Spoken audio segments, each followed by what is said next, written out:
వచ్చిందండి వయ్యారి. హాయ్ అండి. నమస్కారం అండి. అలాగే బాబు పంచదించి. అందరూ బాగున్నారా? ఏంటి బాబు అన్న ఇంకోసారి అన్న? అందరూ బాగున్నారా? నువ్వు మామూలు కాదురా, నీ వల్ల నాకు బీపీ రైజ్ అయిపోయి హార్ట్ అటాక్ చచ్చిపోయేటట్టున్నాను రా.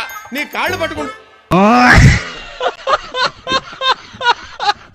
నా యూట్యూబ్ ఫ్యామిలీ 90% అందరూ ఆడవాళ్లే. పిచ్చోళ్ళని చేసింది వీడు, మనోడు అనుకున్నారు, పగోడు వీడు.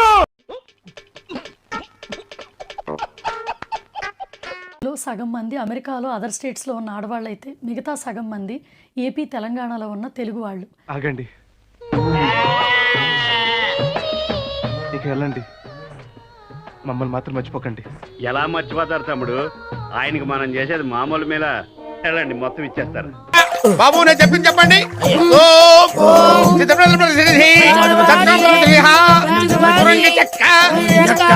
ముక్క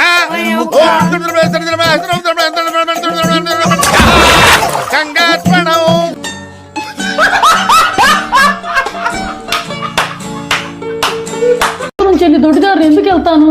ఏటగాడి ఎర్రిపప్పు అయితే పెట్ట పిల్లి మోకలేసిందంట. నేను ఏడిశాను కాబట్టి వాళ్ళు ఏదో నాకు హెల్ప్ చేశారు అంతే. నేను ఏడిశాను కాబట్టి వాళ్ళు ఏదో నాకు హెల్ప్ చేశారు అంతే. ఇంత పెద్ద స్కామ్ జరిగిందో తెలుసా? మీరు ఇప్పుడు చెప్తున్నారు, ముందే చెప్పాలి కదా. మీరందరూ బాగుండాలి కోరుకుంటున్నా. మేడం మేడం ఎలా పిలవాలి, ఏం పేరు? బట్ నేను మాత్రం ఇప్పుడు అందరూ బాగుండే పని ఒకటి చేస్తున్నా. ఏంటది?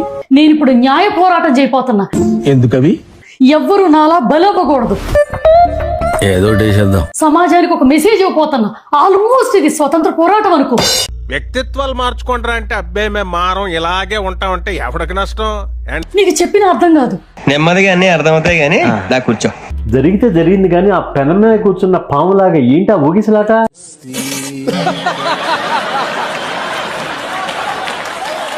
మీద కూర్చున్న పాములా ఊగితేనే పీపుల్ కనెక్ట్ అవుతారు. అమ్మా నువ్వు బుకాయించినంత మాత్రం వాస్తవాలు అవాస్తవాలు కావు.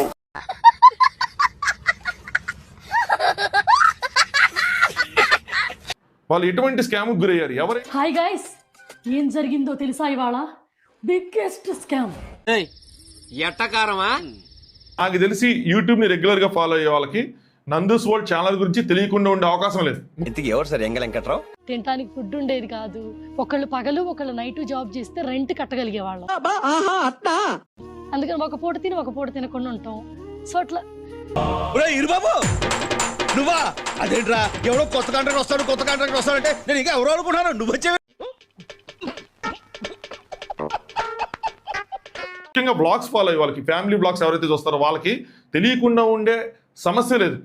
అంత ఫేమస్. ఇన్ఫ్లుయెన్సర్ నందు ఆమె భర్త కిరణ్ లండన్ లో స్కిల్డ్ వర్కర్ వీసా కింద లక్షల జీతాలతో ఉద్యోగాలు ఇప్పిస్తామని కోట్లకు కోట్ల రూపాయలు వసూలు చేశారు.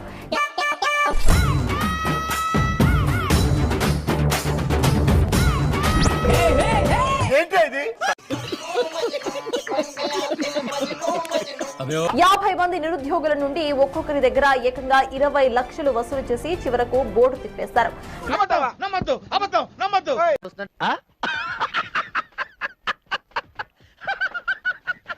వీళ్ళేంటంటే జాబులు ఇప్పిస్తామని చెప్పి ఇండియాలో ఉన్న వాళ్ళ దగ్గర నుంచి కానీ అక్కడ స్టడీస్ అయిపోయిన వాళ్ళ దగ్గర నుంచి కానీ మనీ వసూలు చేసి 20 lakhs 30 lakhs based on the location. ఇంకా ఎక్కువ కూడా ఉండొచ్చు, ఇంకా తక్కువ కూడా ఉండొచ్చు. మీరేదో పొరపాటు పడుతున్నారు. నేను అలాంటి దాన్ని కాదండి. ఏదో గుట్టుగా సంసారం చేసుకుంటున్నాను. నా బతుకు బజారు పాలు చేయక. సో ఇదైతే జరిగింది. వీళ్ళు ఒక కన్సల్టెన్సీస్ కొన్ని కంపెనీస్ పెట్టారు, కొన్ని కన్సల్టెన్సీస్ పెట్టారు. సో ఇట్లా ఇచ్చారు. 18 లక్షలు 20 లక్షలు తీసుకున్నారు. ఈ COSలనే ఇచ్చారు. ఏమిటండి మీరు మాట్లాడేది? మా ఫ్యామిలీ గురించి కొంతమంది వ్యక్తులు డబ్బులు పెట్టి మరీ నెగిటివ్ ప్రచారం చేస్తున్నారు. నా వృత్తి మీద ప్రమాణం చేసి చెప్తున్నారు సార్. నాకు ఒక ఎక్కువ కాదు, ఒక తక్కువ కాదు. కరెక్ట్ అయితే కరెక్ట్ అని చెప్తాను, రాంగ్ అయితే రాంగ్ అని చెప్తాను. మీకైతే నమ్మకం లేకపోతే న్యూట్రల్ నేను ఎందుకు అనవసరం? నేను వెళ్ళిపోతాను. పోతే పోరా. ఎవరు బెదిరిస్తున్నావు?